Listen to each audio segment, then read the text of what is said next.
Okay.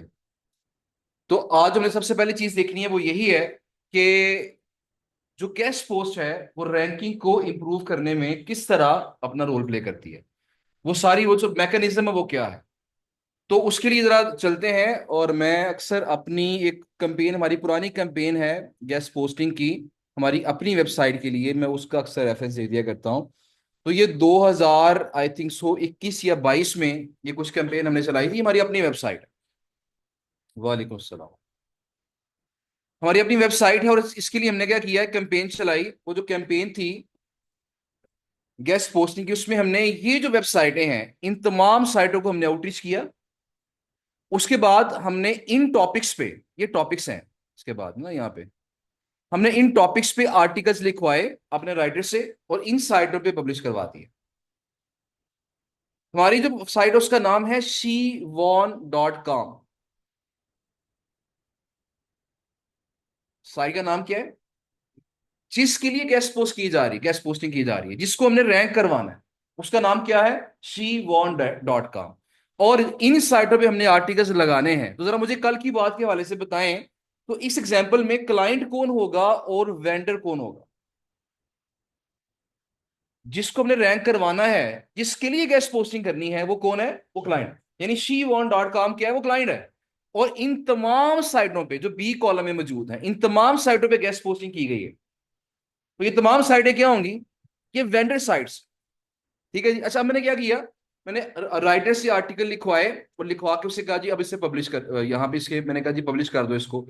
तो मैंने ये आर्टिकल, ये वाला जो आर्टिकल था इस टॉपिक पे, मैंने इस साइट को भेजा। इस साइट में मेरा आर्टिकल पब्लिश किया, मुझसे कुछ फीस भी चार्ज की, और साथ ही मुझे एक लाइव लिंक भेज दिया। ये जो आपको यूआरएल दिखाई दे रहा है, इसे कहते हैं, ये लाइव लिंक है। लाइव लिंक से मुराद वो यूआरएल है, वो लिंक है जिस पे क्लिक करने से हमारा पब्लिश शुदा जो आर्टिकल है वो खुल के हमारे सामने आ जाएगा, वो ओपन हो जाएगा। मैंने इस पे क्लिक किया तो मेरी जो गेस्ट पोस्ट थी, जो मैंने गेस्ट पोस्ट लगाई थी, वो मेरा आर्टिकल यहां खुल के मेरे सामने आ गया। देखिए टॉपिक वही है, what are the popular apps for smart watches.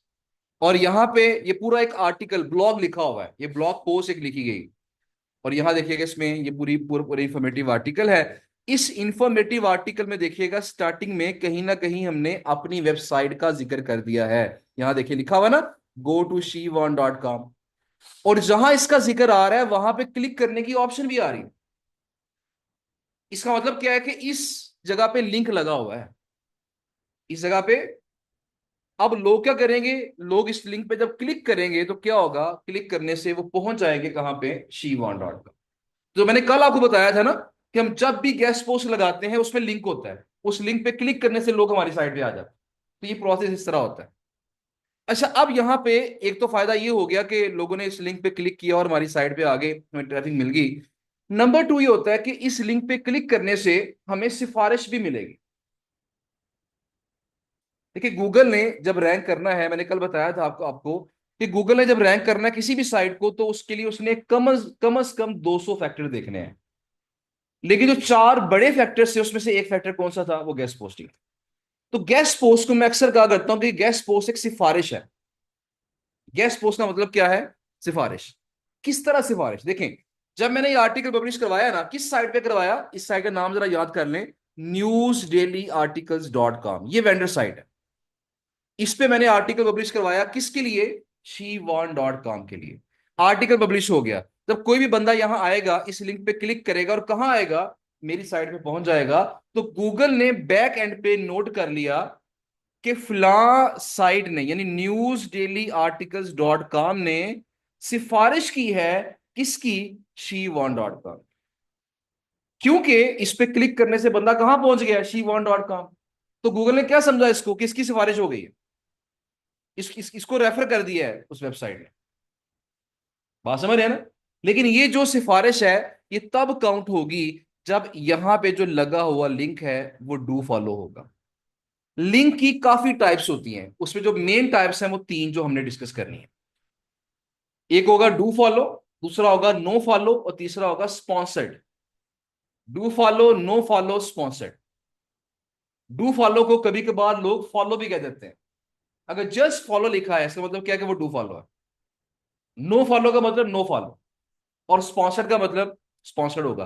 अब किस तरह चेक किया जाए कि ये लिंक कौन सा है, डू फॉलो है, नो फॉलो है, या स्पॉन्सर्ड है? किस तरह चेक किया जाए? तो यहां मैं इसके ऊपर माउस लेके आऊंगा, और माउस लाके मैं माउस का जो राइट वाला बटन होगा उसे क्लिक करूंगा।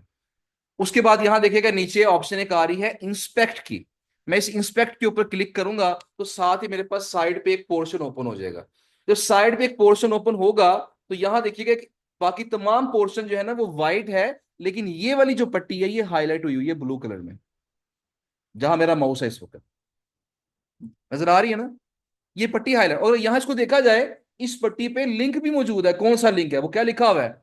HTTPS, साथ क्या है आगे, shewon.com। यानी ये जो मैंने इंस्पेक्ट किया ना, इंस्पेक्ट करने से मुझे ये पता चल गया कि लिंक क्या लगा हुआ है, कौन सा लिंक लगा हुआ है। तो मुकम्मल जो लिंक है वो नजर आ गया मेरे को। अब हमने देखना यहाँ पे ये है कि अगर मैं थोड़ा जूम कर दूं इसको ताकि जरा मजीद चीज क्लियर हो जाए, अगर ये जूम हो सके। ओके, या देखिए ये पट्टी है और यहाँ ये लिंक लगा हुआ है shewon.com। अब देखना हमने क्या है, देखना हमने ये है कि अगर इस पट्टी पे कहीं भी, इस इस हाईलाइटेड पट्टी के अंदर कहीं भी अगर नो फॉलो लिखा हुआ हो, तो इसका मतलब होता है कि ये लिंक नो फॉलो है। अगर स्पॉन्सर्ड लिखा हो तो इसका मतलब होगा कि लिंक स्पॉन्सर्ड है। और अगर कुछ भी ना लिखा हो तो बाय डिफॉल्ट हम क्या समझेंगे, ये लिंक कौन सा है, ये डू फॉलो। ये बात समझ आ गई आपको?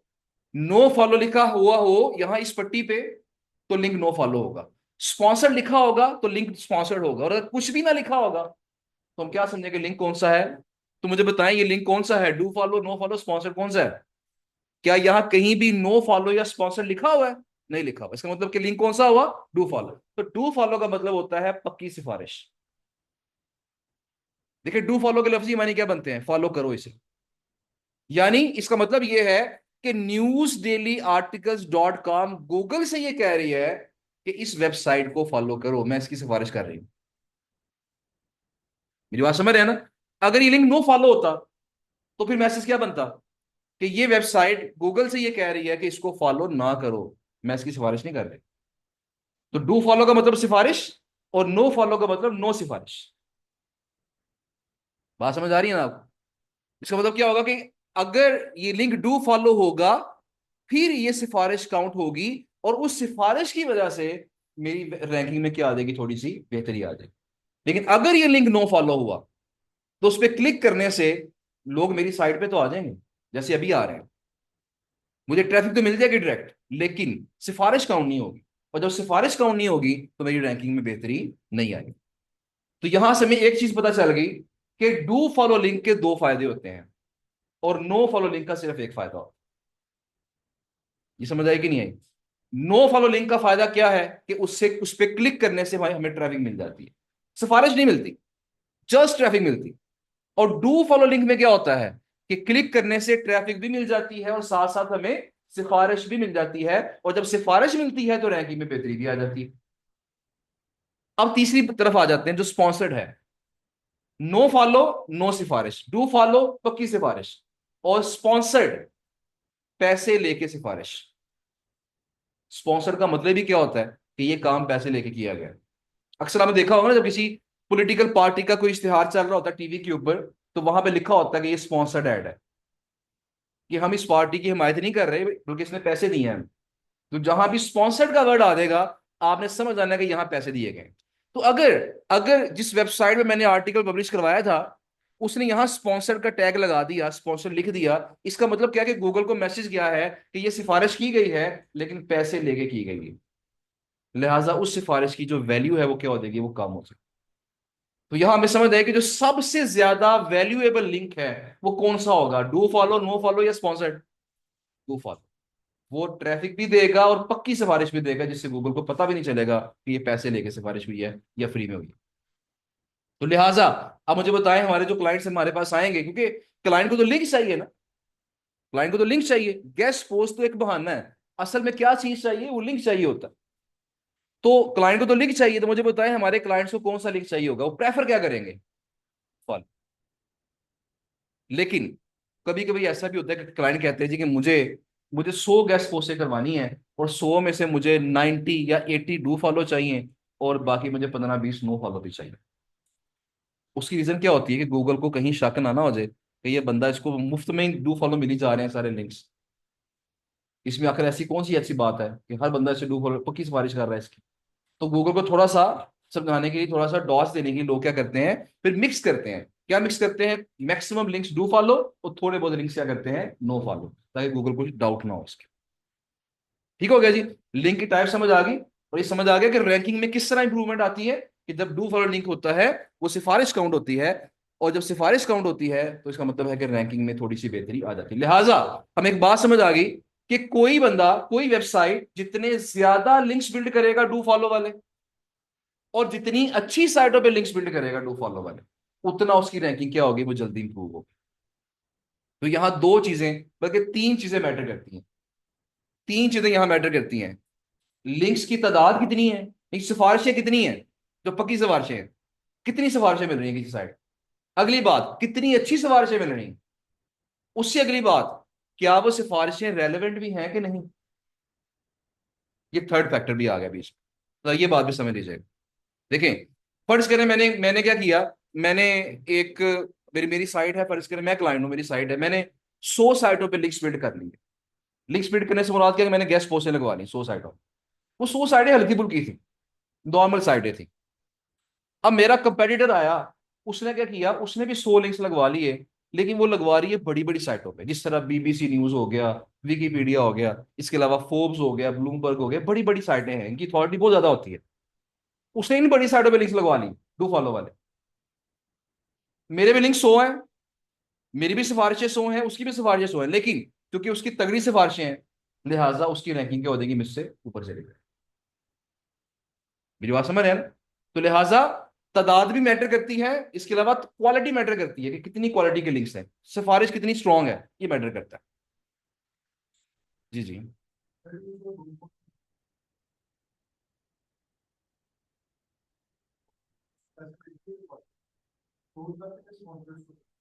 देखिए, दो चीजें होती है ना, पैसे हम देते हैं ना, ये क्वेश्चन का ये जी कि हम ये जो डू फॉर लिंक ले रहे हैं, ये भी तो पैसे दे के ही ले रहे हैं, तो इसे स्पॉन्सर क्यों नहीं कहा जा रहा। देखिए, दो चीजें होती हैं। कुछ एडमन जो होते हैं ना, कुछ वेबसाइट के ऑनर्स होते हैं, वो कहते हैं जी कि हमारी पक्की पॉलिसी है कि हमने स्पॉन्सर्ड ही लिंक लगाना है, हमने डू फॉर लिंक वैसे देने नहीं है। हम क्लियरली गूगल को बताएंगे हमने पैसे लेके लिंक लगाया है।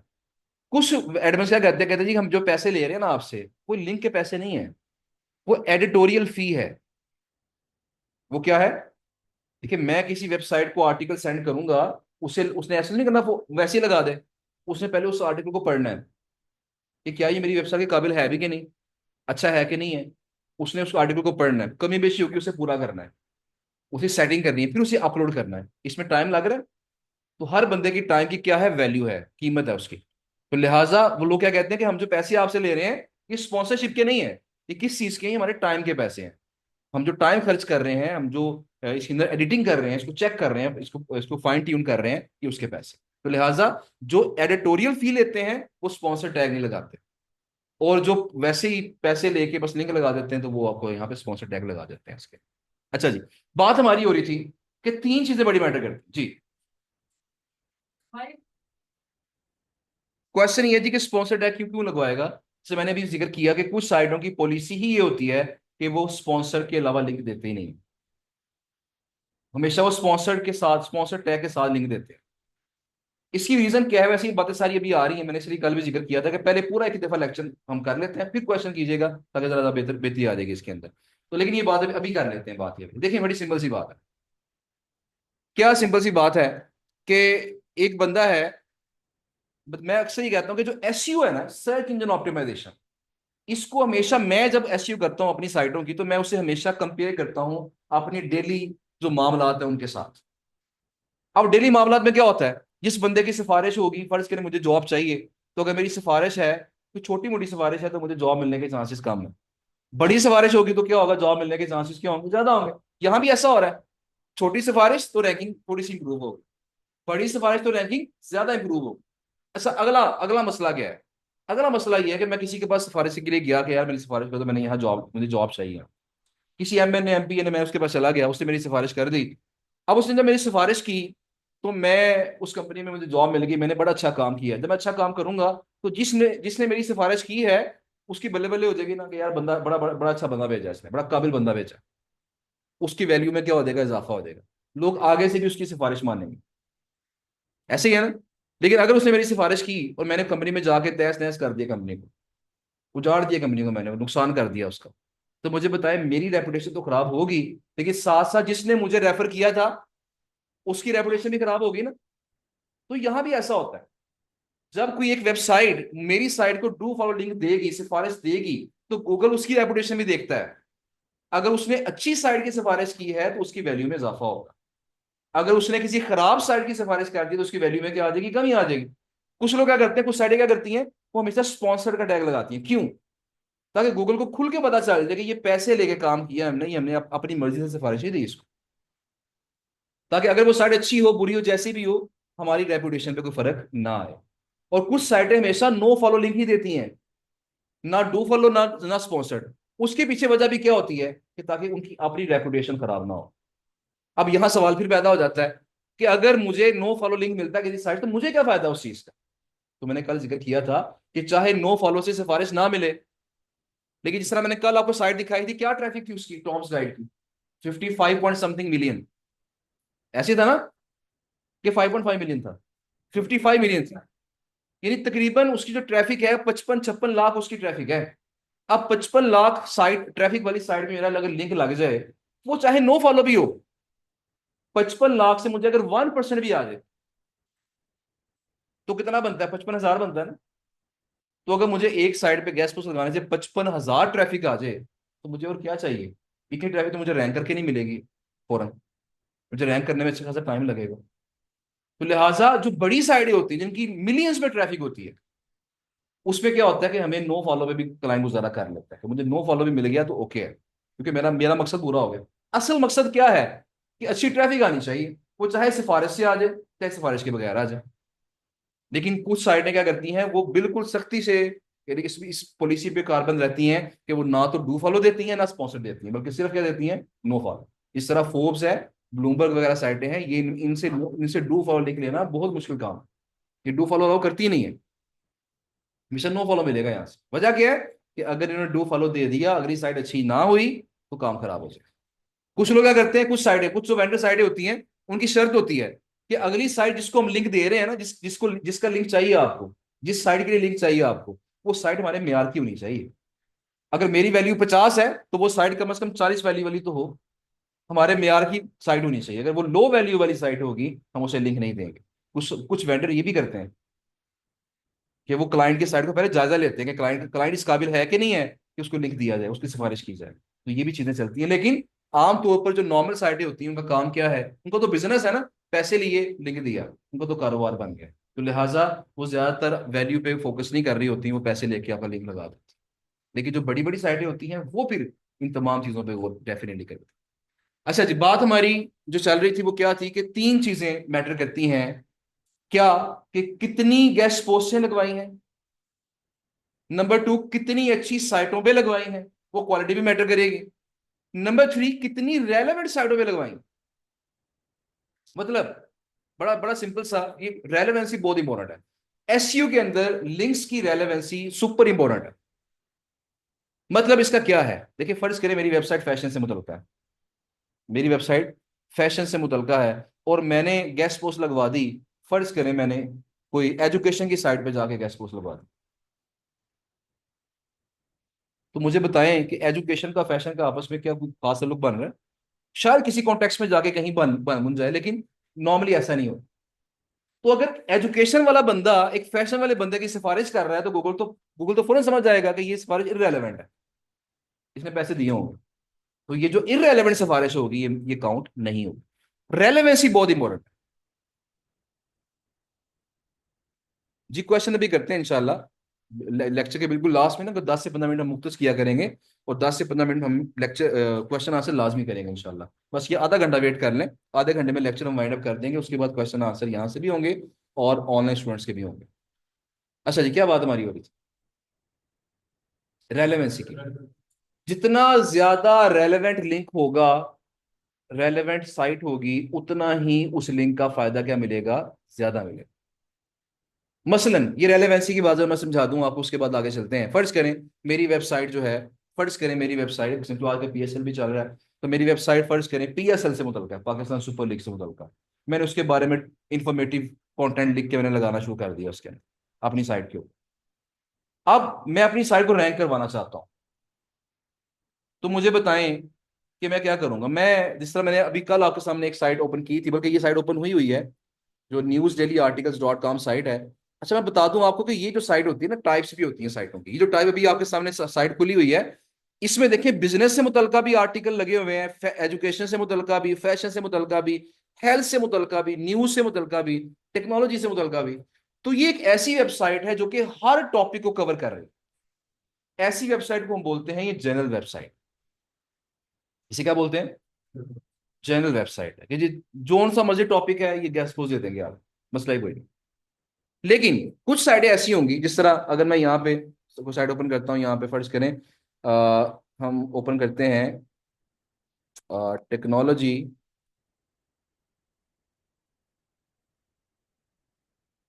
.org। अगर इसको देखा जाए, अगर ये ओपन हो जाए, वीपीएन तो ऑन नहीं है कहीं।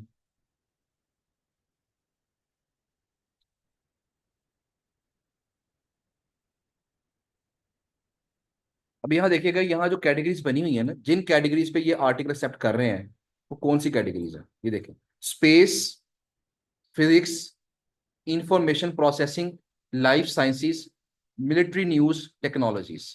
तो यहाँ देखिए इसमें क्या है, यहाँ मतलब इस वेबसाइट पे जितने भी आर्टिकल लगेंगे वो सारे के सारे कौन से लगेंगे, वो टेक्नोलॉजी से मुतलका ही लगेंगे।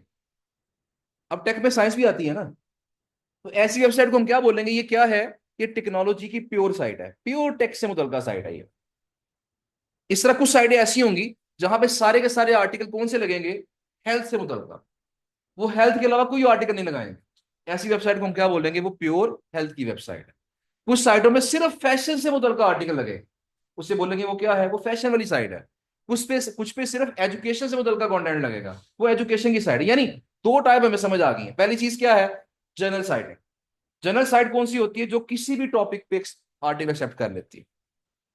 और प्योर निश की साइट, जो प्योर कैटेगरी की साइट है, वो कौन सी होती है, जो सिर्फ उस कैटेगरी से मुतल्लिका ही कंटेंट एक्सेप्ट करेगी।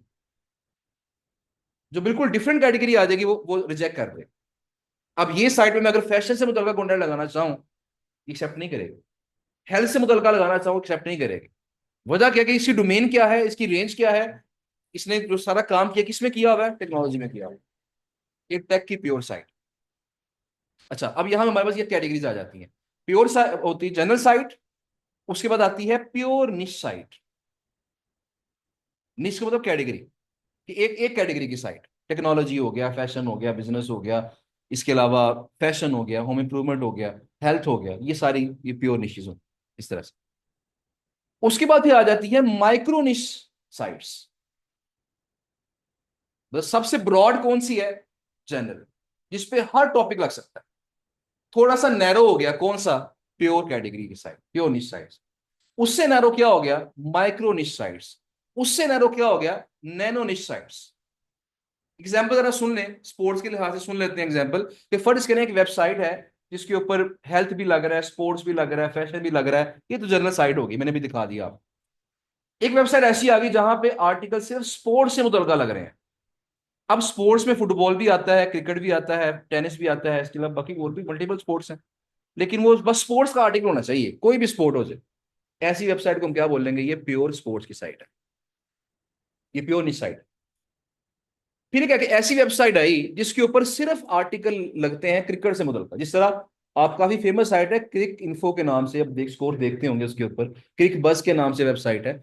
इन पे सिर्फ क्रिकेट से मुतल्लिका कंटेंट लगता है, कभी इस पे फुटबॉल से मुतल्लिका, हॉकी से मुतल्लिका नहीं लगेगा।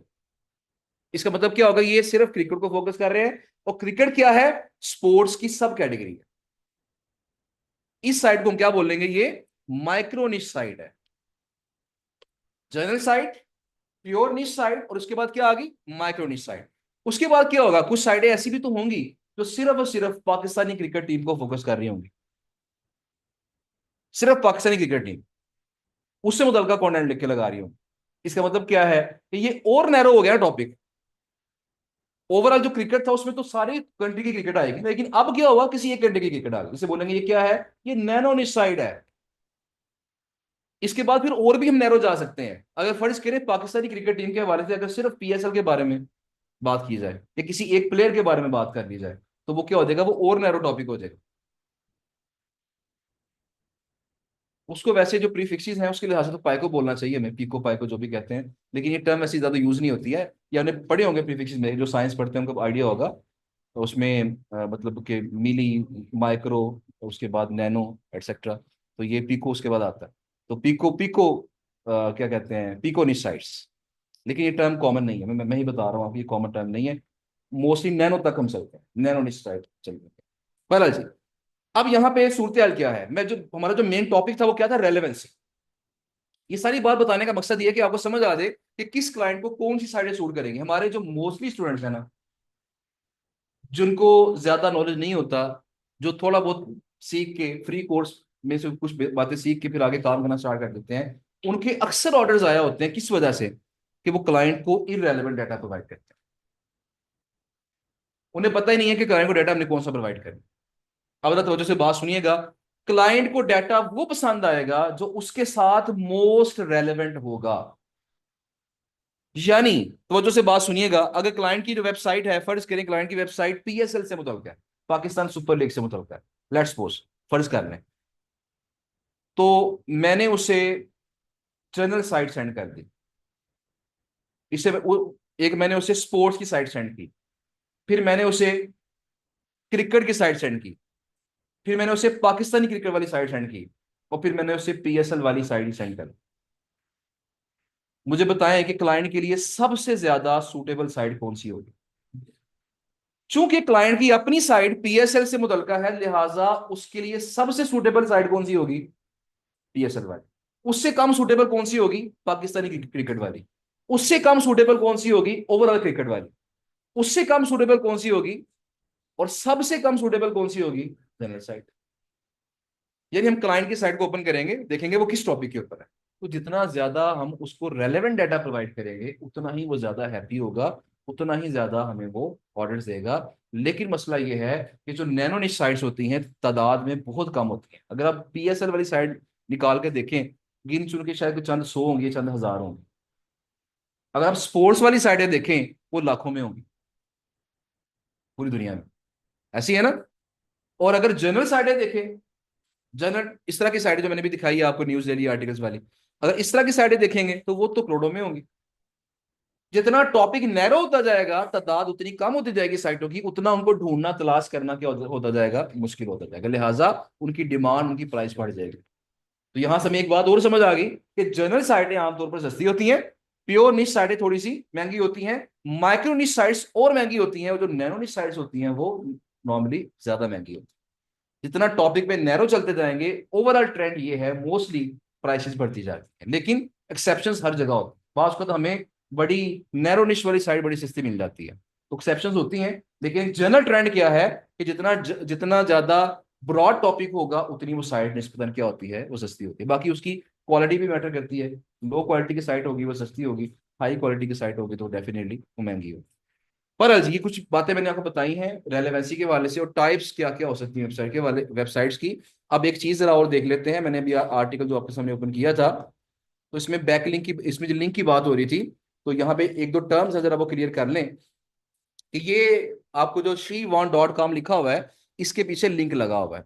बाकी कहीं भी क्लिक करने की ऑप्शन नहीं आती, लेकिन जब हम यहाँ आते हैं तो क्लिक करने की ऑप्शन आ जाती है। इसका मतलब यह है कि यहाँ पे लिंक लगा हुआ है, और जो सामने आपको टेक्स्ट दिखाई दे रहा है, जिस टेक्स्ट के पीछे, जिन अल्फाज के पीछे लिंक लगा हुआ है, इस टेक्स्ट को हम बोलते हैं ये एंकर टेक्स्ट। इसे क्या बोलेंगे, ये एंकर टेक्स्ट है। एंकर के स्पेलिंग न्यूज एंकर वाले ही हैं, एंकर टेक्स्ट। इस टेक्स्ट का नाम क्या है, एंकर टेक्स्ट। और इस एंकर के जो पीछे लिंक छुपा हुआ है, जब क्लिक करेंगे तो खुल के सामने आ जाएगा। तो इस एंकर के जो पीछे लिंक छुपा हुआ है, उस लिंक को हम बोलते हैं वो बैक लिंक है। तो बड़ी सिंपल टर्म है ना, एंकर की बैक पे जो लिंक है, that will be called as backlink. इस बैकलिंक की आगे भी मल्टीपल टाइप्स हैं, जिसमें तीन कॉमन टाइप्स कौन सी हैं? डू फॉलो, नो फॉलो और स्पॉन्सर्ड। तो मेन जो टर्म है वो क्या है? वो बैकलिंक है। फिर आगे बैकलिंक की टाइप्स। तो जो आगे सामने फ्रंट फ्रंट पे जो आपको अल्फाज दिखाई दे रहे हैं वो है एंकर टेक्स्ट, जो पीछे लिंक है वो बैकलिंक। तो ये डिफरेंशिएट करना आपके लिए बड़ा इंपॉर्टेंट है। बहरहाल जी, अब फर्ज करें मैंने लिंक यहां लगाया होता, मैं यहां पे फर्ज करें स्लीप एंड मेडिटेशन के पीछे मैं अगर यहां लिंक लगा दूं इन तीन अल्फाज के ऊपर, तो मुझे बताएं अब एंकर टेक्स्ट क्या होगा? ये जो तीन अल्फाज हैं ये अब क्या बन जाएंगे? ये एंकर बन जाएगा। और जो पीछे लिंक लगा होगा वो क्या बन जाएगा? वो बैकलिंक है।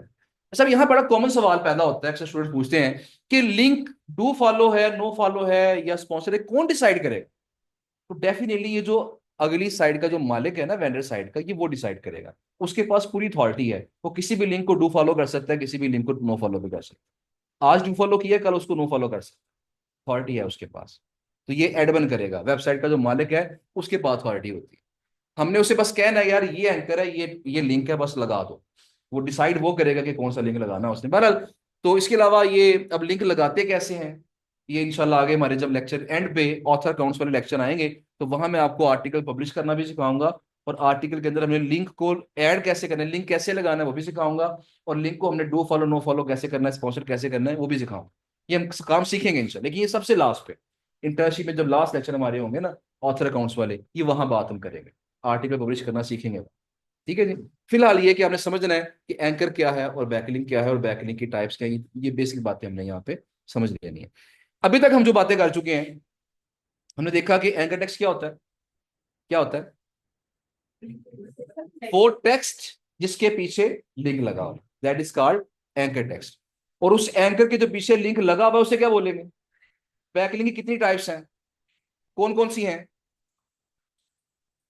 Do follow, no follow and sponsored. तो मुझे पता है सबसे ज्यादा वैल्यूएबल लिंक कौन सा है, क्योंकि उसमें हमें दो फायदे मिलते हैं। क्या? डायरेक्ट ट्रैफिक भी मिलती है और साथ सिफारिश भी मिलती है, रैंकिंग में इजाफा भी होता है हमारा। ठीक है जी। उसके बाद देखा हमने कि जो डू फॉलो लिंक है वो किस तरह रैंकिंग में इजाफा करता है। तो हमने कहा कि डू फॉलो लिंक का मतलब होता है पक्की सिफारिश। तो जब भी किसी वेबसाइट से हमें डू फॉलो लिंक मिलता है तो इसका मतलब यह है कि उस वेबसाइट ने हमारी सिफारिश कर दी है गूगल के सामने। तो गूगल क्या करता है? हमारी पोजीशन को थोड़ा सा बेहतर कर देता है, जिससे हमारी रैंकिंग जो है वो इंप्रूव हो जाती है। फिर हमने देखा कि जो वेबसाइट्स होती हैं वो कई कई तरह की हो सकती हैं। उसमें जनरल वेबसाइटें होती हैं, प्योर निश होती हैं, माइक्रो निश होती हैं और उसके बाद नैनो निश होती हैं। तो मैंने आपको बताया क्लाइंट के साथ, क्लाइंट के लिए सबसे ज्यादा सूटेबल साइट कौन सी होगी, जो जो उसके साथ मोस्ट रेलेवेंट होगी। अगर क्लाइंट की साइट ओवरऑल स्पोर्ट्स पे है, ओवरऑल स्पोर्ट्स के ऊपर है, तो दैट मीन्स वो स्पोर्ट्स की किसी भी साइट पे लिंक लगवा लेगा तो काम चल जाएगा उसका। लेकिन बात को क्या होता है कि क्लाइंट की साइट होती है माइक्रो निश के ऊपर, मतलब फर्ज करें क्रिकेट के ऊपर है, लेकिन क्लाइंट जनरल साइटों पे लिंक लगवा लेता है। वजह क्या होती है कि जनरल साइटें आमतौर पर सस्ती होती हैं। तो जिस क्लाइंट का बजट कम होता है ना, वो आम साइटों पे गेस्ट क्वेश्चन लगवा लेता है, हल्की फुल्की साइटों पे। जिसका बजट अच्छा होता है वो कहता नहीं जी मुझे प्योर साइटों पे गेस्ट क्वेश्चन चाहिए। जिस तरह आजकल हमारा क्लाइंट चल रहा है, मेरा टीम मेंबर है, उनके पास एक क्लाइंट है। वो क्लाइंट जो है ना उसकी वेबसाइट डॉग्स से मुतल्लिक है, डॉग्स। अब डॉग्स किस में आते हैं? ये पेट्स से मुतल्लिक है, निश बनती है ना पेट्स। अब उस क्लाइंट को जब हम प्रोवाइड करते हैं ना हॉर्सेज वाली साइट, घोड़ों वाली साइट प्रोवाइड करते हैं, बिल्लियों वाली साइट प्रोवाइड करते हैं, वो रिजेक्ट कर देता है। उसकी रीजन क्या है कि उसकी अपनी साइट कौन सी है? वो डॉग से मुतल्लिक है, मतलब मुझे सिर्फ डॉग वाली साइट है। तो डेफिनेटली डिफरेंस दिखा होगा। अभी उसको देखते हैं कि हमने क्या करना है। वेबसाइटें सर्च करनी है, उनको अप्रोच करना है। हमारे अभी 4 लेक्चर मैंने कहा था कि होंगे। ये सारी बातें जो मैंने अभी तो बताई, ये सारी की सारी बातें इसलिए थी ताकि बेसिक जो कॉन्सेप्ट्स हैं वो क्लियर हो जाए, एक हर चीज आपके सामने क्लियर हो जाए कि चीजें होती क्या हैं।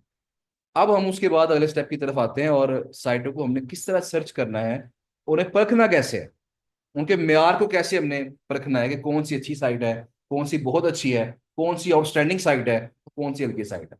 तो किस तरह हम डिसाइड करेंगे ये भी इंशाल्लाह भी बात हमने करनी है। मुझे बताएं अभी तक हमने जो बातें की हैं वो सारी क्लियर होगी? इसमें कोई मसला कोई प्रॉब्लम है तो मुझे बताएं। जी। जैसे ना कह रहे थे ना कि जनरल साइट्स होती है माइक्रो भी इस तरह की। जी जी। वैसे ज्यादा प्रेफर तो ना जो लोग बनाते हैं वेबसाइट उनको तो यही करनी चाहिए ना जनरल वाली, क्योंकि ये दूसरों को तो रैंक करना मुश्किल होता होगा, फिर यही क्यों बनाते हैं? मतलब जनरल में तो ट्रैफिक भी ज्यादा आएगी ये उससे थोड़ा सा तो। ये थोड़ा सा एसईओ से मतलब क्वेश्चन है आपका, मतलब जीबीओबी से थोड़ा हट गया है, लेकिन मैं बता देता हूँ आपको कि वैसे ही होता है कि जितनी आपकी माइक्रो निश होती है ना, उतना कंपटीशन कम होता है। अजान जरा सुन लें, उसके बाद कंटिन्यू करते हैं इंशाल्लाह। अजान की ब्रेक है जी, 2 मिनट के बाद वापस आते हैं इंशाल्लाह। तो सदक मुझे पानी के गिलास एक भिजवा दें काइंडली।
अच्छा, ठीक है। चलता हूँ।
सही बात हमारी हो रही थी कि जो जितनी माइक्रोनिक साइट्स होती है ना, जितना नैरो टॉपिक होता है उतना रैंक करना निस्बतन ईजी होता है। वजह उसकी क्या होती है?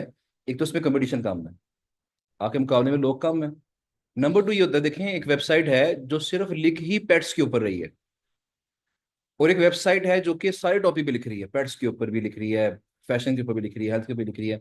तो गूगल को ये पता होता है यार, ये बंदा जो है ना, जो पेट्स पे लिख रहा है, ये वाकई इसका एक्सपर्ट होगा, इसका इस टॉपिक में नॉलेज ज्यादा है। तो गूगल उसको प्रेफरेंस देती है कि उसको ऊपर रैंक करे। ये बात समझ रहे हैं ना? देखिए एक होता है ना, जिसे हम कहते हैं jack of all trades master of none.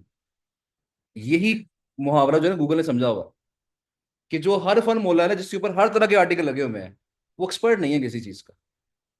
लेकिन जो बंदा किसी एक टॉपिक पे लिख रहा है, वो डेफिनेटली क्या होगा, उस चीज का एक्सपर्ट होगा, लिहाजा गूगल उसे वैल्यू देती है और उससे थोड़ा सा ऊपर रैंक करती है, उसका रैंक करना थोड़ा सा इजी हो जाता है। मैंने आपसे कहा 200 प्लस फैक्टर्स हैं, उसमें से एक फैक्टर ये भी है। लेकिन जो मेन फैक्टर मैंने बताए थे वो 4 थे, वो वही वाले हैं, लेकिन ये है कि ये फैक्टर भी काउंट इसमें होता है। बात उसका ऐसा होता है, जनरल साइट ऊपर रैंक कर जाती है, वजह क्या होती है, उसने बड़ी अच्छी गैस पोस्टिंग की होती है, उसकी टेक्निकल एसईओ बड़ी अच्छी होती है। तो ये डेफिनेटली थोड़ा सा जरा हमारे जीबी पे से क्वेश्चन हट गया है, इसलिए मैंने इसका शॉर्ट आपको आंसर दे दिया, मेरे ख्याल से समझ आपको आ गया। बाला जी अब जरा आगे चलते हैं क्योंकि टाइम थोड़ा शॉर्ट है, तो जरा प्रैक्टिकल वर्किंग के बारे से कुछ बातें देख लेते हैं कि अब हमने क्या करना है। अब हमने करना ये है कि वेंडर साइड सर्च करनी है, हमने अपनी इन्वेंट्री बिल्ड करनी है, अपना स्टॉक हमने तैयार करना है, ताकि जब हम क्लाइंट ढूंढें तो उनको हम कुछ ना कुछ आगे प्रेजेंट कर सके, लो जी ये डाटा हमारे पास मौजूद है। अब साइटें हम तलाश अगर करनी है तो हम किस तरह तलाश करेंगे? हम जनरल साइटें तलाश नहीं करेंगे। हम स्टार्टिंग में कोशिश करेंगे कि माइक्रो निशेस भी साइटें तलाश ना करें। हम प्योर निश की साइटें तलाश करने की कोशिश करेंगे। जिस तरह मैं ऐसा करता हूं कि यहाँ पे हम लिखेंगे, फर्ज करें मुझे अगर पेट्स की ही साइटें चाहिए, तो मैं यहाँ पे कहता हूँ जी कि राइट फॉर अस, और यहाँ मैं लिखूंगा पेट्स।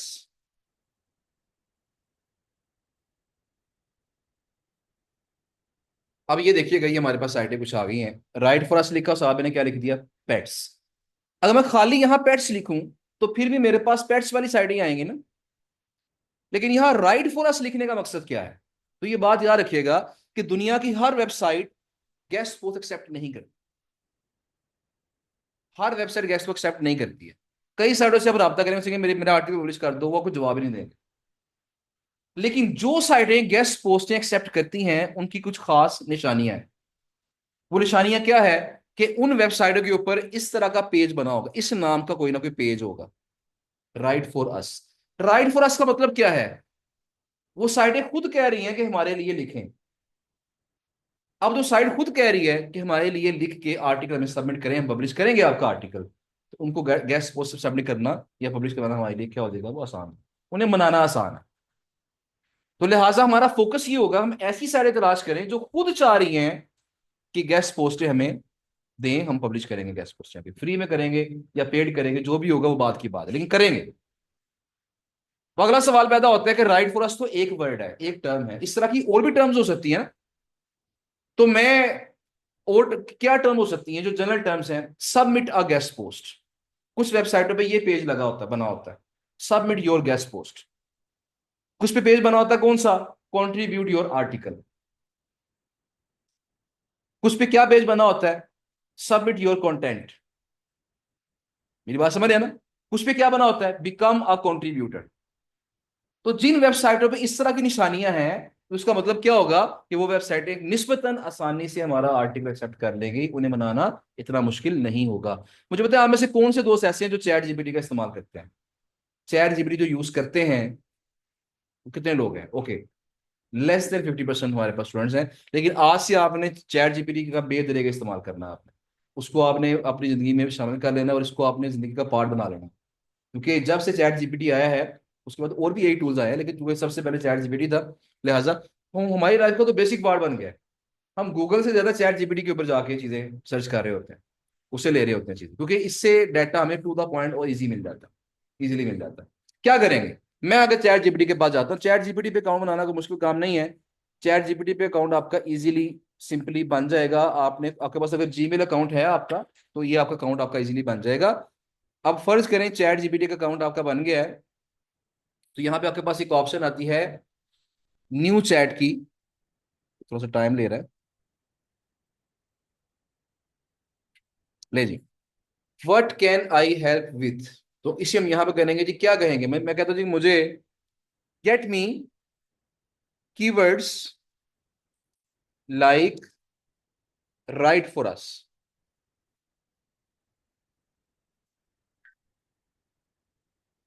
मैं किसे कहता हूँ get me a list of keywords, a list of keywords like right for अस। मुझे इस तरह के राइट फॉर अस, मैं एक दो सैंपल से वो बता देता हूँ।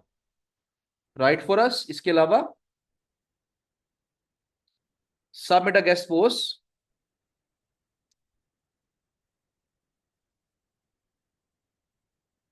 Become a contributor.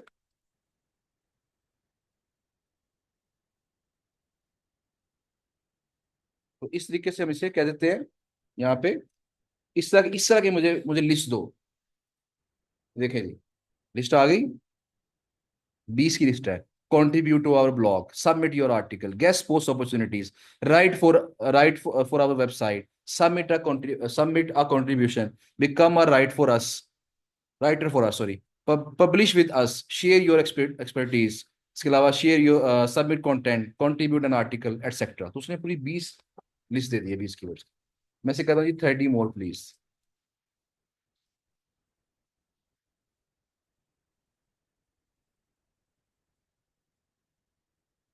वो 30 मुझे और दे दे। मैं से देखो 50 और दे दो, 50 और दे दे।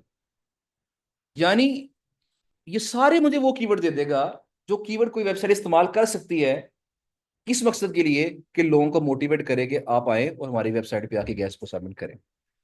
इतने सारे मेरे पास कीवर्ड आ गए। और मैंने कल आपसे एक बात क्या कही थी, ये शायद बात आपको याद होगी, कि जब भी सर्च कीवर्ड बदलता है तो रिजल्ट्स बदल जाते हैं। अगर मैं राइट फॉर अस की जगह अगर मैं राइट फॉर अस की जगह मैं यहां पे ये लिख दूं, फर्ज करें मैं यहां पे सबमिट अ पोस्ट लिख के मैं अब सर्च करूं, तो यहां पे देखें रिजल्ट्स क्या हो गए हैं, वो चेंज हो गए। ये बात समझ रहे हैं ना? तो जैसे जैसे कीवर्ड बदलेगा रिजल्ट क्या हो जाएंगे, वो चेंज हो जाएंगे। लिहाजा कुछ कुछ आपस में ओवरलैप भी करेंगे। तो अगर फर्ज करें आप 100 रिजल्ट पहले आए हैं, 100 बाद में, 100 उसके बाद में, वो 300 रिजल्ट आए हैं, उसमें से कुछ ओवरलैप भी कर जाएंगे, कॉमन भी आ जाएंगे बीच में कुछ, लेकिन कुछ ना कुछ हमें नया रिजल्ट यहाँ पे मिल जाएगा। तो अगर आपके पास 50 कीवर्ड्स हैं, तो 50 कीवर्ड में अगर आपको एक कीवर्ड पे जो रिजल्ट मिलते हैं वो 100 मिलते हैं। यहाँ पे 10 पेज है ना, एक पेज पे 10 साइडें हैं, और 10 पेजों में टोटल कितनी होगी, 100 साइडें, यानी एक कीवर्ड से आपको कितनी साइडें मिली, 100। और आपको 50 कीवर्ड से कितनी मिली, 5000। कितनी होगी, 5000 साइटों का डाटा यहां से आपको इस तरीके से मिल सकता है। लेकिन बात यहां खत्म नहीं होती। मैं वापस जाऊंगा चैट जीपीटी के पास। मैं उससे मुझे मैं चूंकि मैं फोकस कर रहा हूँ पेट्स के ऊपर, मैं कहता हूँ जी कि मुझे ऐसा करो, मैं न्यू चैट खोलता हूँ, मैं यहां पे कहता हूँ जी कि get me keywords related to pets.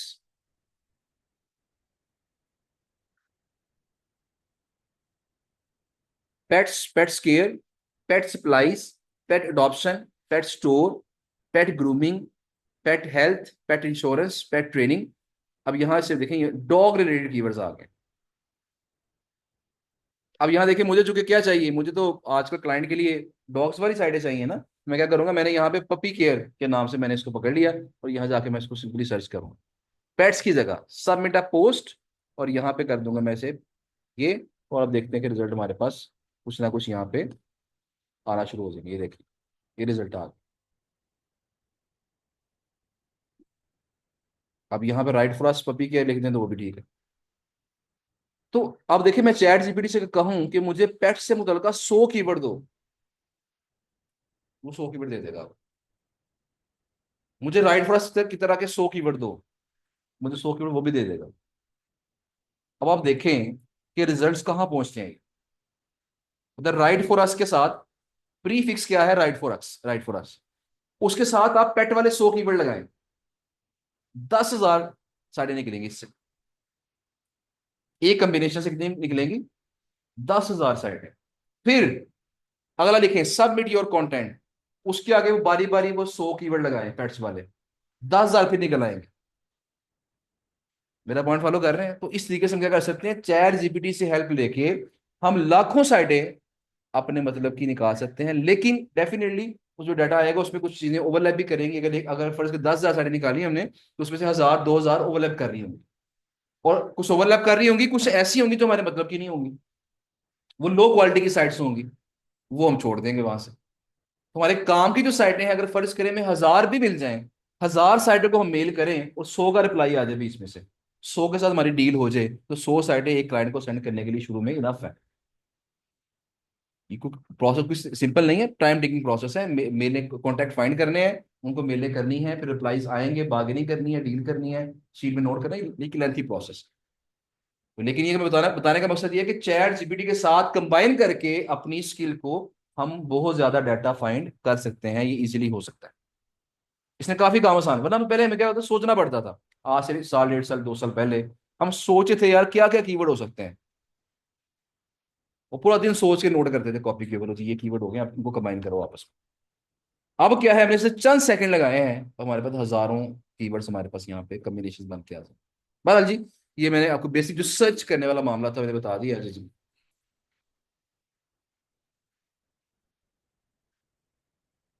तो वही मैथड है, देखें कीवर्ड्स को चेंज कर रहे हैं हम, जब भी कीवर्ड बदलता है रिजल्ट बदल जाते हैं। तो देखिए इसमें दो पार्ट्स हैं, जो हम कीवर्ड जब सर्च कर रहे हैं ना यहाँ पे, इस कीवर्ड के दो पार्ट्स होते हैं। इसको कहते हैं प्रीफिक्स,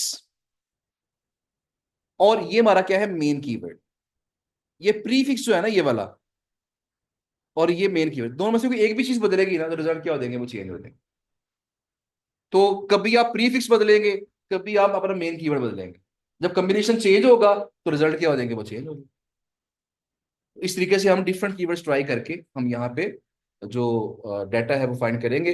चैट जीपीटी से अगर हम कहते हैं ना, तो बेहतर ये होता है कि आप इससे कहें कि मुझे इंफॉर्मेशनल कीवर्ड्स दे, मुझे कौन से कीवर्ड्स दो, इंफॉर्मेशन, जो नॉलेज से मुतल्लिका, जिन लोगों ने नॉलेज शेयर किया हुआ है, फिर वो साइटें हमारे सामने आएंगी।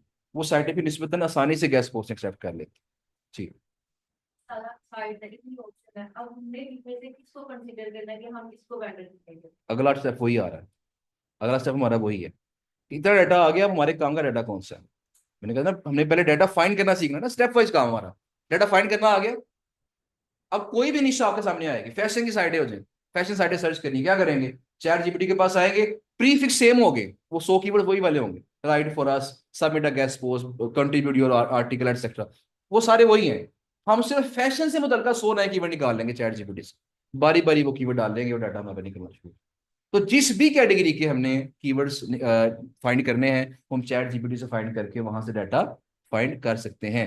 अच्छा, अब अगला स्टेप जो है, जो आज की आखिरी बात मैं फिलहाल अभी करूंगा, तो आज की लास्ट बात ये कि हमने अब किस तरह परखना कैसे है कि कौन जो साइट हमारे सामने रिजल्ट जो आए हैं, इसमें से कौन सी साइट हमारे काम की है और कौन सी हमारे काम की नहीं है। ये किस तरह हम इसको जज करेंगे, जरा उसकी तरफ आते हैं।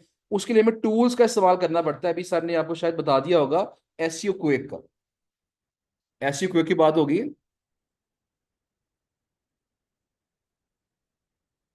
अच्छा जी, अब वेबसाइट की जो क्वालिटी है ना, वेबसाइट की क्वालिटी क्या है, कितनी अच्छी वेबसाइट है, इसके पास, इसके लिए इसके मुतलका जो एक्चुअल स्टैट्स हैं वो गूगल के पास है।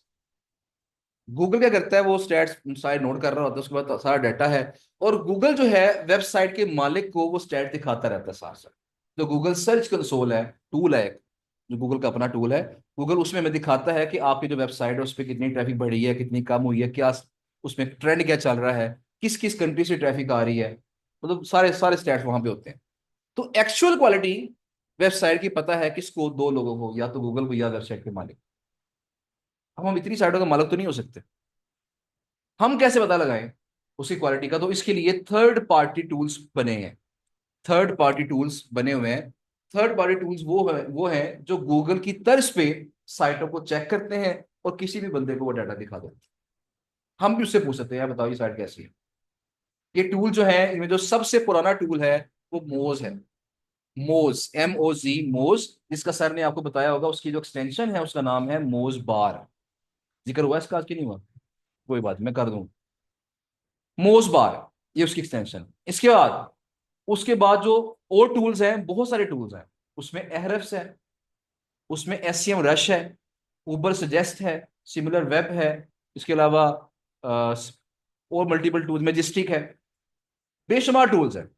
कुछ टूल्स इंटरनेशनली इस्तेमाल होते हैं, कुछ लोकली इस्तेमाल होते हैं, किसी खास कंट्री में एक टूल इस्तेमाल हो रहा है, बस हो रहा है, हमें नहीं पता। बहुत सारे टूल्स हैं, लेकिन वर्ल्ड वाइड जो ज्यादा टूल इस्तेमाल हो रहे हैं, जो बहुत ज्यादा इस्तेमाल हो रहे हैं, वो तीन है: मोस, एहरफ्स और SEM रश। कौन से टूल्स हैं? मोस, एहरफ्स और SEM रश। लिहाजा हमने अपने लेक्चर्स के दौरान इन्हीं तीनों टूल्स को फोकस करना है, हम हर टूल को फोकस नहीं कर सकते।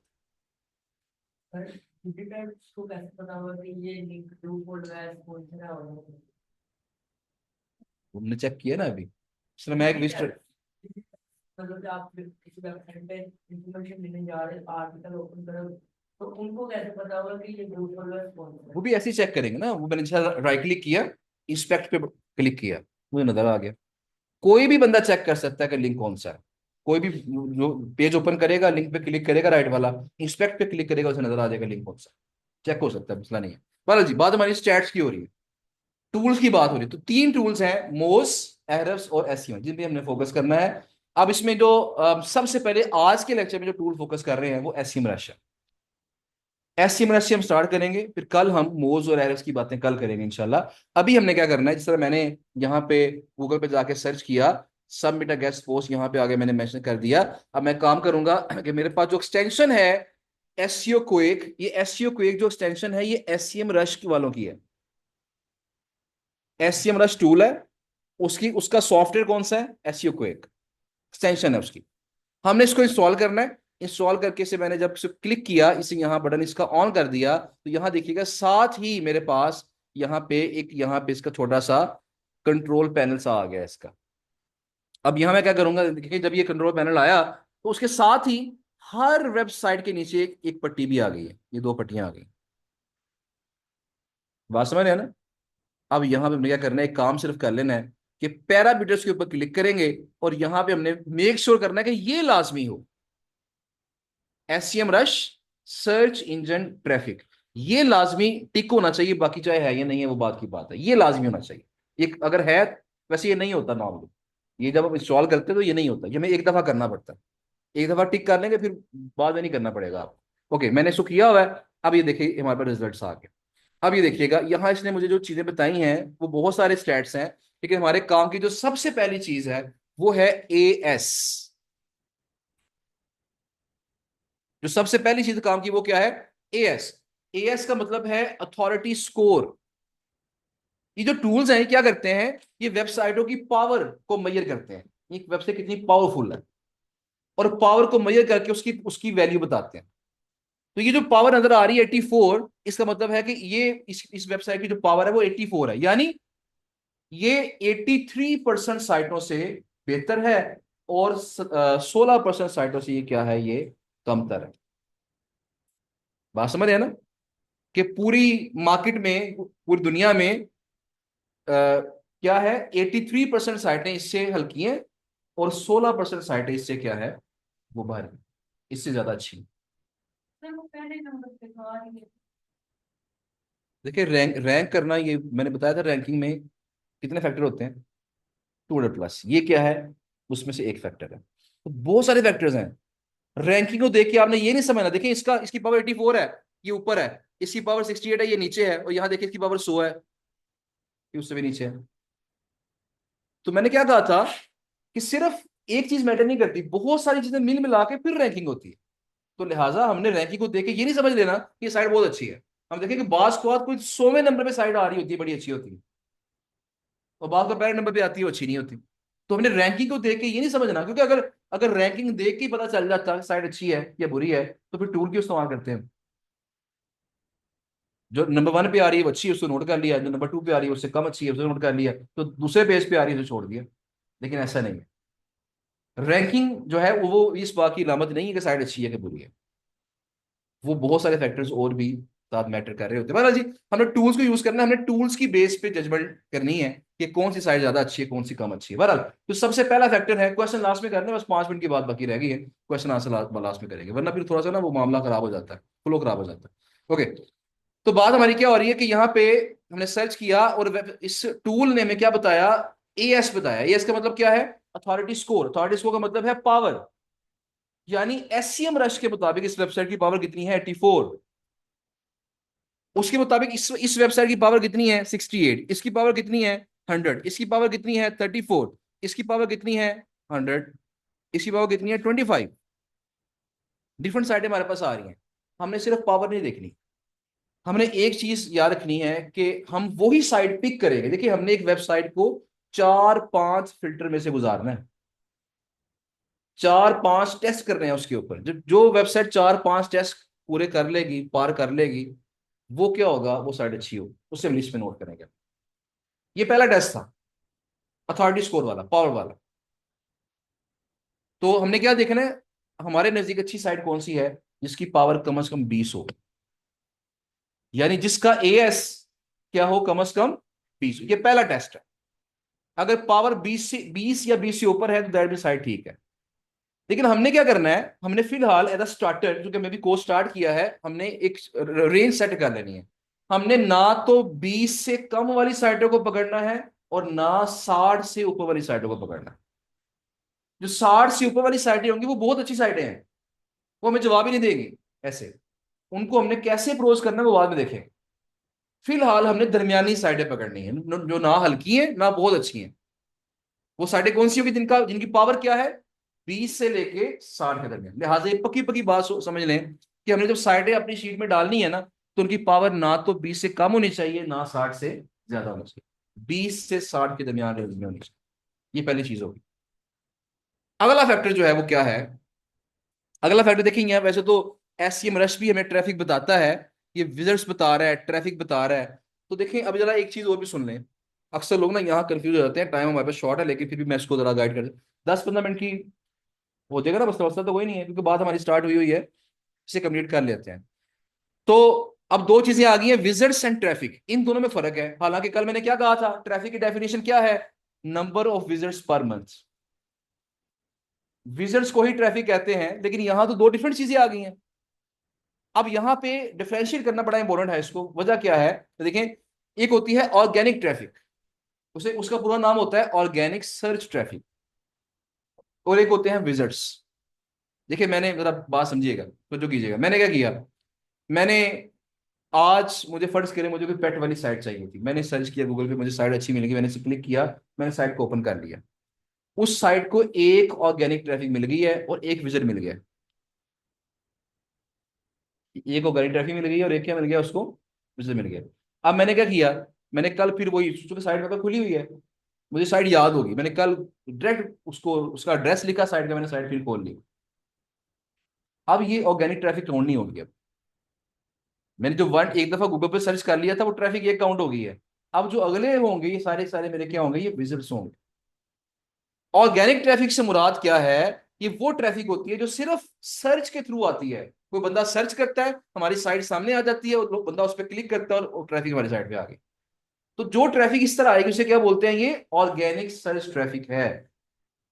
और देखिए ऐसा भी तो होता है, मैं ऐड चला दूं अपनी साइट का, फेसबुक पे ऐड चला दूं, गूगल पे ऐड चला दूं, मैं जगह जगह उसको शेयर कर दूं, तो जो वहां से मुझे ट्रैफिक आएगी वो ऑर्गेनिक ट्रैफिक काउंट नहीं होगी, बल्कि वो क्या होंगे, वो विजिट्स काउंट होंगे। तो दोनों में थोड़ा सा हमारे पास यहाँ पे डिफरेंस आ जाता है। बहरहाल अब यहाँ पे ट्रैफिक हमें बता रहा है एससीएम रश, लेकिन हमने इसको नहीं देखना, इसको नहीं देखेंगे। हम ट्रैफिक चेक करेंगे एहरफ्स के ऊपर जा। बस एक बात और जरा सुन लें कि यहाँ पे जो टूल्स हैं हमने डेफिनेटली यूज करने हैं। बहुत सारे टूल हमारे फील्ड में इस्तेमाल होते हैं, लेकिन मैं जो रिकमेंड करूंगा वो दो टूल्स आपको रिकमेंड करूंगा कि वो लाजमी इस्तेमाल कर लीजिएगा। वो सस्ते भी हैं और वो आपको बड़ा फायदा करेंगे। एक तो एससीएम रश जो है ना पेड, ये आपने बाय कर लेना। एससीएम रश जो पेड है, जो एक्चुअली कंपनी से बाय करेंगे, तो तकरीबन ये को 30 से 40 हज़ार रुपये पर मंथ में बाय होगा एक बंदे के लिए। लेकिन अगर आप ये किसी रीसेलर से, टूल जो सेल करते हैं उनसे बाय करेंगे, तो ये तकरीबन कोई 300, 350, 400, 500 रुपये में पर मंथ मिल जाएगा आपको। टूल किससे बाय करना है उसका नंबर मैं शेयर करवा दूंगा ग्रुप के अंदर, जिनसे हम बाय करते हैं, अब उन्हीं से आप उनसे बाय कर लें। वो शेयर्ड टूल्स होते हैं, उससे बाय करेंगे, वो 500 रुपये में गुजारा आपका मैक्सिमम हो जाएगा। एससीएम रश को लाजमी बाय बाय करना ही करना है उसको, आप बस ये समझो। जो एहरफ्स का पेड अकाउंट है, अगर हो तो बड़ी अच्छी बात है, लेकिन मसला क्या है, उसका पेड अकाउंट महंगा है, एरफ्स की कॉस्ट ज्यादा है, वो रीसेलर से भी लेंगे फिर भी ज्यादा है। एक्चुअल तो 50-60 हज़ार का वो है अकाउंट, लेकिन अगर किसी रीसेलर से लेंगे तो फिर वो पूरा पैकेज हमें मिलता है, जिसमें मोज भी होता है, एससीएम रश भी होता है, एरफ्स भी होता है, ग्रामरली भी होता है, और भी 15-20 टूल्स होते हैं। वो पूरा पैकेज हमें मिलता है, बंडल मिलता है, ऑलमोस्ट 5, 5.5, 6 हज़ार रुपये का पर मंथ।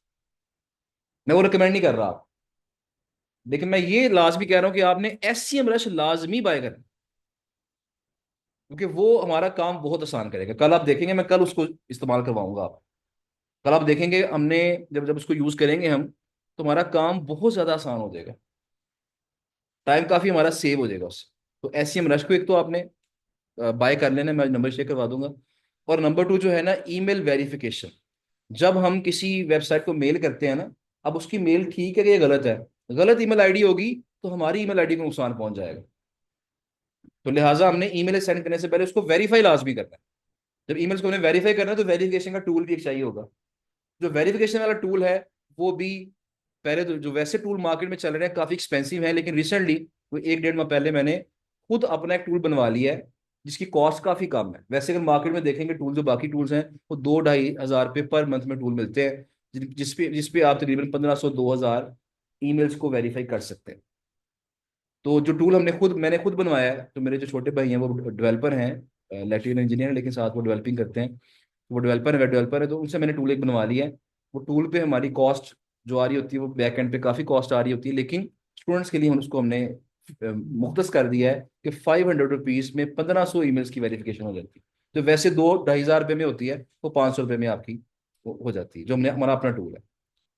इसको भी रिकमेंड करूंगा कि ये लाजमी कर लीजिएगा, और जो एस सी एम रशीद है, ये दो टूल लाजमी कर लीजिए। ये टोटल मिला के खर्चा आपका ऑलमोस्ट 1000 रुपये हो रहा है, लेकिन इससे काम काफी हद तक आपका आसान हो जाएगा, टाइम काफी सेव होगा इससे आप।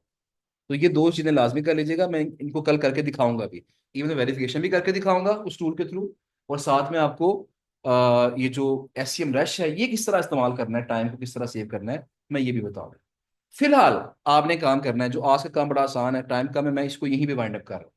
आपका जो टास्क है वो क्या है, आप कोई भी निश चूज कर लें, कोई भी कैटेगरी चूज कर लें, fashion, health, home improvement, home decor, education, sports etcetera, कुछ भी चूज कर लें। आपने क्या करना है, आपने कल जब आना है तो आपने एक गूगल शीट बनानी है।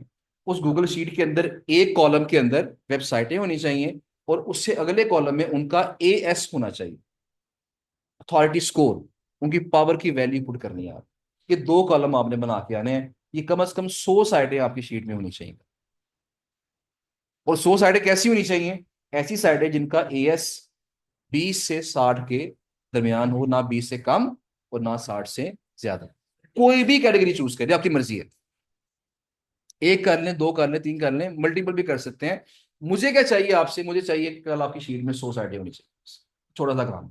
ये हार्डली आपका, अगर मैनुअली इस तरह करते हैं ना आप काम ये वाला, तो मेरा ख्याल है कि आप तकरीबन कोई आधे पौने घंटे में ये काम कर लेंगे मैक्सिमम, ये हो जाएगा इंशाल्लाह। तो हमने जो शीट बना के आनी है कल, गूगल शीट, वो इंशाल्लाह कल जो सपोर्ट टीम के मेंबर्स है वो चेक भी कर लेंगे इंशाल्लाह। तो लेकिन कल एक टास्क आपने पूरा करना है, ये बिल्कुल छोटा सा टास्क है, ज्यादा टास्क, लंबा टास्क नहीं है। कल इसे आपने करके आना है। जो हम कल काम करेंगे आगे, वो थोड़ा सा फिर हमारा मजीद आगे थोड़ा काम लेंथी होगा। तो वो फिर आगे, चूंकि परसों संडे भी है, तो वो भी इंशाल्लाह फिर आप छुट्टी वाले दिन भी बैठ के थोड़ा बहुत कर लीजिएगा। तो फिलहाल ये है कि सिर्फ सिंपल सा काम है, मैं करके दिखा देता हूँ आपको, कि फर्ज करें मेरे पास ये शीट है, ये शीट है, ये गूगल शीट सर ने बनानी सिखा दी आपको। ओके, गूगल शीट आपके पास है। आपने सिंपली क्या करना है, इसके अंदर यहाँ पे नीचे देखे ना, नीचे ये शीट शीट आप मजीद बना सकते हैं, मतलब एक गूगल शीट के अंदर मल्टीपल स्प्रेडशीट्स बन सकती हैं, मल्टीपल शीटें बन सकती हैं। ये एक शीट है, मैंने इसके अंदर प्लस का बटन दबाया, तो ये एक नई शीट खुल गई, इसके अंदर नई शीट आ गई। मैंने क्या किया, मैंने काम करना, जो गूगल पे मैं सर्च कर रहा हूँ ना, तो फर्ज करिए साइट मुझे अच्छी लगी है, ये वाली साइट, इसका जो एएस है वो 34 है, और इसकी ट्रैफिक भी फिलहाल सही आ रही है, लेकिन हमें ट्रैफिक ये नहीं चेक करनी, ट्रैफिक हम चेक करेंगे कल। आज सिर्फ एएस की बात हुई है। मैंने क्या किया, मैंने इसको पकड़ा, मैंने इसको राइट क्लिक किया, मैंने इसे किया जी कॉपी, कॉपी लिंक एड्रेस किया, और मैं शीट में गया, और मैंने शीट में जाके पहले कॉलम को नाम दे दिया वेबसाइट का, अगले कॉलम को नाम दे दिया एएस का। वेबसाइट वाले कॉलम में मैंने वो जो लिंक कॉपी किया था, मैंने आके इसे पेस्ट कर दिया। और जब पेस्ट किया है, तो मैं क्या करूंगा, मैं सिर्फ इसको, देखें ये पूरा पेज आ गया ना, तो मुझे तो यहां तक चाहिए सिर्फ ये वाला, इतना सा, .com तक, .com, .org, .pk, .us, ये वाला, इतनी ये वेबसाइट यहाँ खत्म होगी हमारी। तो मैंने ये इसको पुट कर दिया, इसका एएस कितना था, 34 था, मैंने वो पुट कर दिया। तो ये हमारा एक साइड हमारी ऐड होगी। इस तरह की आपकी कितनी साइडें होनी चाहिए, 100 साइड है। एएस 20 से कम भी नहीं होना चाहिए, और 60 से ज्यादा भी नहीं होना चाहिए, 20 से 60 की रेंज, इतना सा काम आपने करना है। कल आप ये काम करके आए। कल इंशाल्लाह हम ट्रैफिक चेक करना सीखेंगे, एहरफ को किस तरह यूज करना है वो सीखेंगे, और मोज को किस तरह इस्तेमाल करना है वो सीखेंगे, और इसके अलावा एससीएम रश का जो पेड टूल है वो किस तरह यूज करना है, और वो किस तरह हमारे टाइम को सेव करेगा, वो भी हम सीखेंगे। ठीक हो गया जी। तो अभी अब कोई सवाल है तो मुझे बताएं, आज की टॉपिक से मतलब क्वेश्चन है तो मुझे बताइएगा। एक क्वेश्चन हम लेंगे ऑनलाइन स्टूडेंट से, और एक क्वेश्चन हम लेंगे ऑफलाइन स्टूडेंट से। तो पहले मेरा ख्याल है कि हम ऑनलाइन स्टूडेंट का सवाल ले लेते हैं। उन्होंने हैंड रेस किया, मोहम्मद आसिफ साहब हैं, अपना माइक काइंडली ऑन कर लें, मैं जरा अपना स्पीकर वॉल्यूम अप कर लूँ। अस्सलाम वालेकुम सर। जी। अस्सलाम वालेकुम सर। और आवाज़ जी, आवाज़ मुझे आ तो रही है, लेकिन आवाज़ बहुत ज़्यादा डिस्टॉर्शन हो रही है, इसके अंदर कट रही है आवाज़।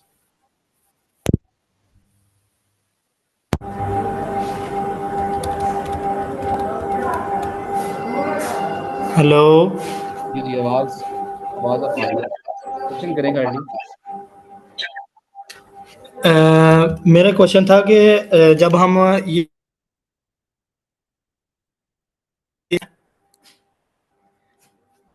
तो इसमें जब हम किसी प्योर नीच को सर्च करते हैं तो मोस्टली जो मैंने देखा है कि यहाँ पर जो है जनरल नीच की जो साइट्स हैं वो ज़्यादा निकलती हैं। ऐसे ही है। तो इसका कोई और हल नहीं है? जी, वेबसाइटें सर्च करने की ना, वेंडर साइटें फाइंड करने के मैं आपको 3 तरीके बताऊंगा।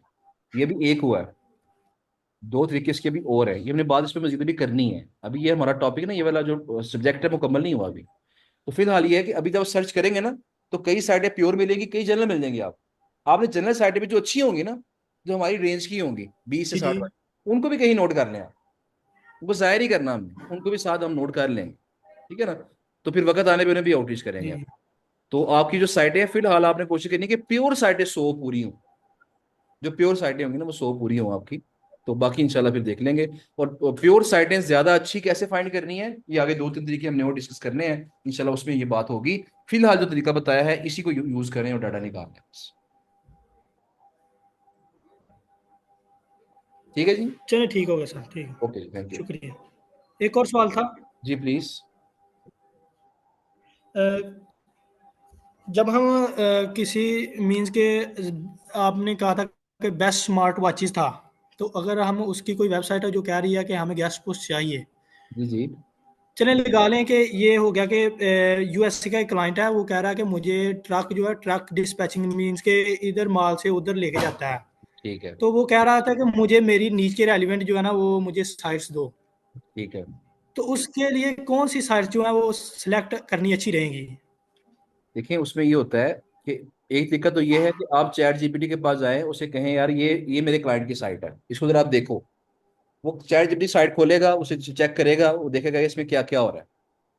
फिर उसे कहें यार कि मुझे अब बताओ कि इस क्लाइंट के लिए मैं कौन सी गेस्ट पोस्टिंग साइट्स प्रोवाइड करूँ उसको, मुझे कैटेगरीज बताओ। जिस तरह मुझे क्या लग रहा है, ये देखें ट्रांसपोर्टेशन हो सकती है ना, ट्रांसपोर्टेशन की साइट्स हो सकती हैं। तो ट्रांसपोर्टेशन से मुतल्लिका जो टॉपिक्स हैं, जो कैटेगरीज हैं, हम वो भी इसके अंदर इस्तेमाल कर सकते हैं। तो अब चैट जीपीटी से पूछें कि इस क्लाइंट के लिए मुझे कौन सी साइटें सूटेबल हो सकती हैं, उससे वो कैटेगरीज पूछ लें, उन कैटेगरी की साइटें तलाश करके क्लाइंट को प्रोवाइड कर दें। जी जी, ठीक हो गया। ठीक है जी। और ये था कि आप ट्रैफिक, चले ठीक है, ट्रैफिक का बाद में देखेंगे तो फिर सवाल का जवाब मिल जी जाएगा। वो कल करेंगे। Thank you so much sir. Most welcome. Thank you so much. जी यहाँ से क्वेश्चन मुझे बताएं किसने करना है पहला क्वेश्चन। सर कुछ ऑफिस से करते थे मतलब अथॉरिटी बताते हैं वेबसाइट की एडमिन को। सर वो क्या नाम बताया अभी, गूगल सर्च कंसोल। वो सर्च कंसोल। जी इसके अलावा यहाँ से कोई सवाल है जी, कोई आपका क्वेश्चन था क्लियर हो गया?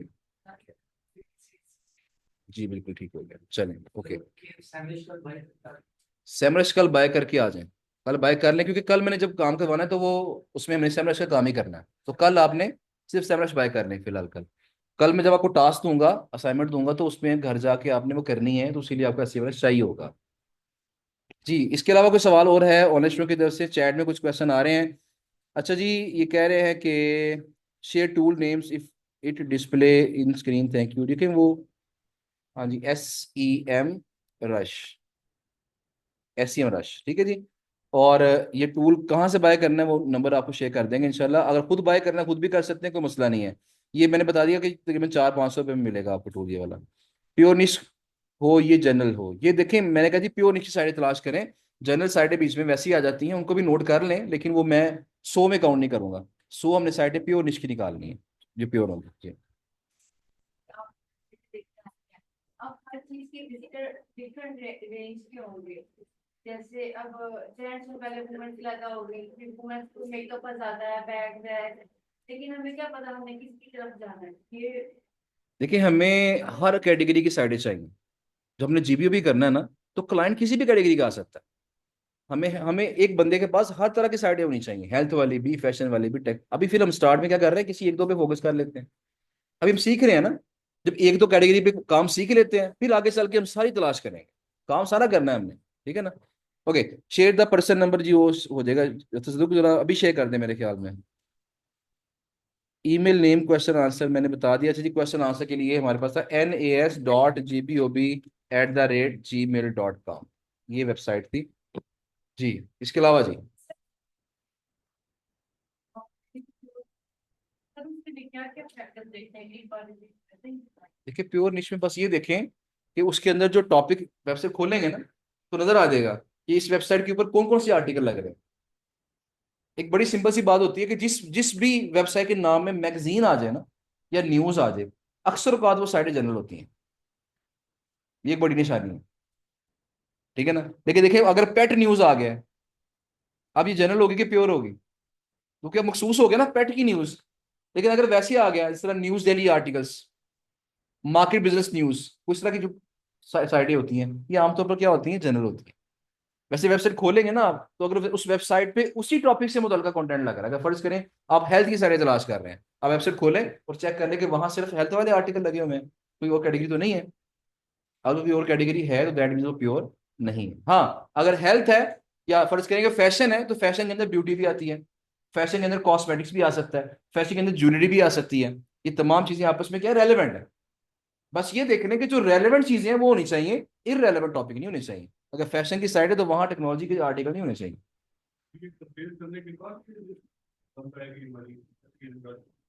नहीं नहीं, मैं तो देखें, ये तो आप एसईओ क्वेक आपका फ्री है।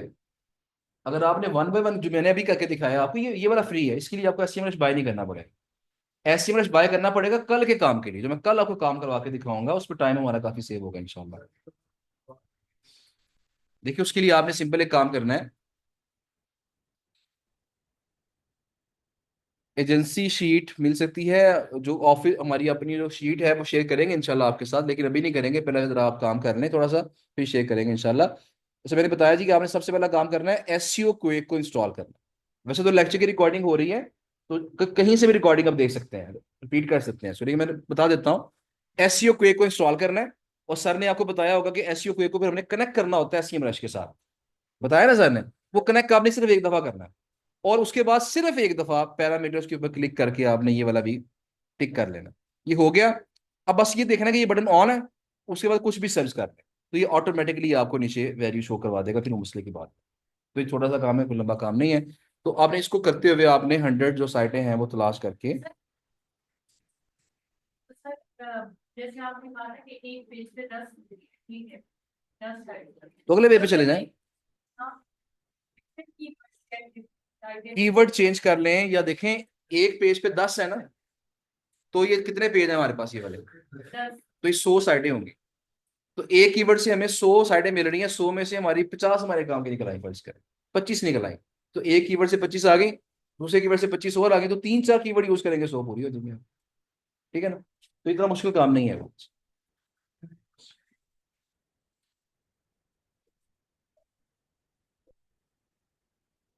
ठीक है।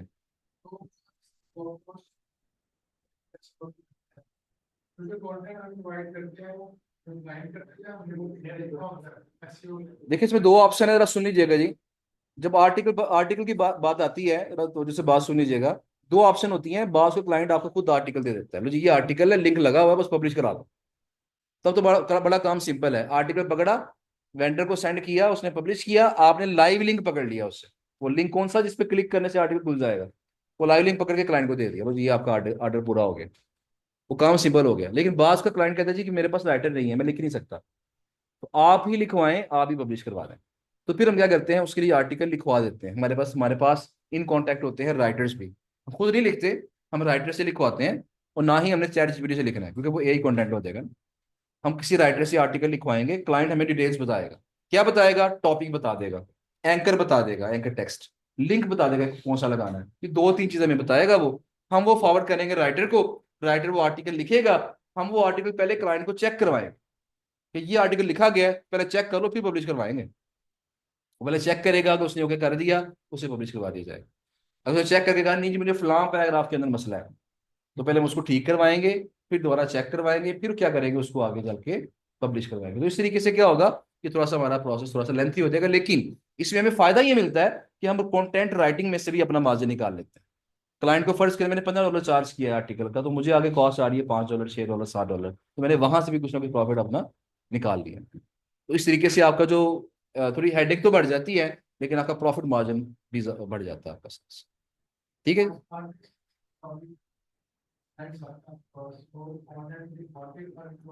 50-50 है, मतलब 50-50 है। तो कई बहुत से क्लाइंट हमसे भी लिखवाते हैं, कुछ क्लाइंट ऐसे भी जो कभी खुद भी दे देते हैं, कुछ हमसे लिखवा लेते हैं, तो वेरी करता है। असल में जो गेस्ट पोस्टिंग के लिए आर्टिकल्स होते हैं ना, वो एसईओ ना भी हो तो काम चल जाता है, हालांकि होने चाहिए। एसईओ ऑप्टिमाइज कंटेंट होना चाहिए, लेकिन लोग जब अपनी साइड पे आर्टिकल लगाते हैं तो अच्छे लगाते हैं, गेस्ट पोस्टिंग करवाते हैं तो हल्के फुल्के लगवा लेते हैं, तो काम चल जाता है, गुजारा चल जाता है, लिंक मिलना है ना, लिंक मिल गया। लेकिन बेहतर प्रैक्टिस ये है, जब हम लोग अपनी साइटों की गेस्ट पोस्टिंग करते हैं तो हम प्रॉपरली जिस तरह अपनी साइड के लिए आर्टिकल लिखते हैं वैसे ही हम गेस्ट पोस्ट लिखवाते हैं, ताकि उसका फायदा हमें भरपूर मिले। तो लेकिन क्लाइंट ख्याल नहीं करता, वो बस नॉर्मली लिखवा के पब्लिश करवाता है। ठीक है जी। एक और बात, जी जी। जैसे कि फैशन है, हेल्थ है, ठीक है, अगर हम शुरू में तो एक ही चीज पे फोकस कर सकते हैं क्योंकि एक ही डिश में बहुत सारी साइड्स आ जाती हैं। तो सर जब हम जैसे अभी सर्च करेंगे फैशन वाली, उसमें जैसे कीवर्ड्स हम लोग चेंज कर करके मतलब ढूंढेंगे साइड, तो वो सर क्या हम मतलब नोट करते जाए, क्योंकि जब नेक्स्ट टाइम हम करेंगे और ज्यादा साइड्स ढूंढेंगे तो वो तो एक ये मैं जैसे कल बताऊंगा, कल ही बताऊंगा या मंडे को बताऊंगा। ये ना डाटा हमने किस तरह फिल्टर करना है, डाटा को हमने किस तरह मैनेज करना है, इसके अलावा डुप्लीकेट्स कैसे हाईलाइट करने हैं, हमने रिमूव कैसे करने हैं, ये तमाम बातें मैं कल या परसों बताऊंगा, कल के लेक्चर में या मंडे के लेक्चर। लेकिन ये बताऊंगा चलो लास्ट में।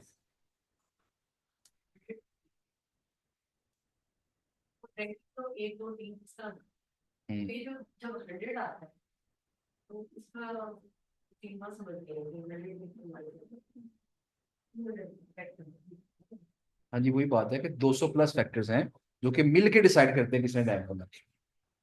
जी जी। लेकिन जब वो आप जितना कहते हैं कि हमारी जो कल के जो आपने काम किया है उसमें है 2260, वो पावर है इसकी, लेकिन ये पावर की बात हो रही है, इसकी पावर 86 है।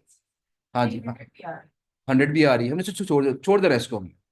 हमने सिर्फ वो साइडें देखी जिनकी पावर 20 से लेकर 60 के दरमियान हो। हाँ जी। रैंक आ रहा है 12 है, हाँ फिर जी। भी 100 पे है ये। इसका रैंक जो है वो, हाँ जी, इसका जो रैंक है आई थिंक सो 12 नहीं है, 3 4, ये 5 रैंक है इसका। ये रैंक ये आ रहा है ना 7, 6 रैंक है इसका, ये 7 रैंक यहाँ पे आ रहा है इसका। तो आप क्या पूछना चाह रही हैं? ये सर इसका वो है ना, रैंक इसका 7 हो गया ना। रैंक 7 हो गया, एएस इसका 45 हो गया। हाँ जी। हमने इसका एएस नोट करना, वो क्या होना चाहिए 20 से 60 के दरमियान। रैंक रैंक मैटर नहीं करता, रैंक जो मर्जी हो। मैं इसके सेकंड पेज पे चला जाऊंगा, देखिए सेकंड पेज पे जाएंगे, यहाँ पे आएंगे, तो अब इसकी रैंकिंग चेंज हो गई, 11 हो गया, 12 हो गया, ठीक है ना। रैंकिंग चेंज हो गई इसकी, मतलब आगे चलेगी रैंकिंग, लेकिन अभी भी साइडें हमारे काम में निकल आएंगी, देखें यहाँ पे 19, ये वैसे बॉर्डर लाइन पे है, ये 27 है, ये हमारे काम की साइड, इसको हम नोट कर लेंगे। हमने सिर्फ एएस को देखना है, हमने उसके रैंक को नहीं देखना कि वो रैंक क्या है, हमें सिर्फ एएस को देख के साइड नोट कर, ठीक है जी। जी ऑनलाइन स्टूडेंट की तरफ से भी क्वेश्चन, देखिए सारी बातें भी होंगी, बात फिर वही है कि अगले अगले लेक्चर के क्वेश्चन हो रहे हैं साथ साथ। प्योर निश की साइडें ही निकालनी है, मैंने बताया कि प्योर निश की साइडें निकालनी है, टूल के साथ भी और टूल के बगैर भी। बाकी इंशाल्लाह हम कल देखेंगे, लेकिन जी लेक्चर को वाइंड अप करते हैं।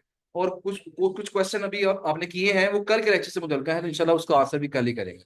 थैंक यू सो मच जी, अल्लाह हाफिज।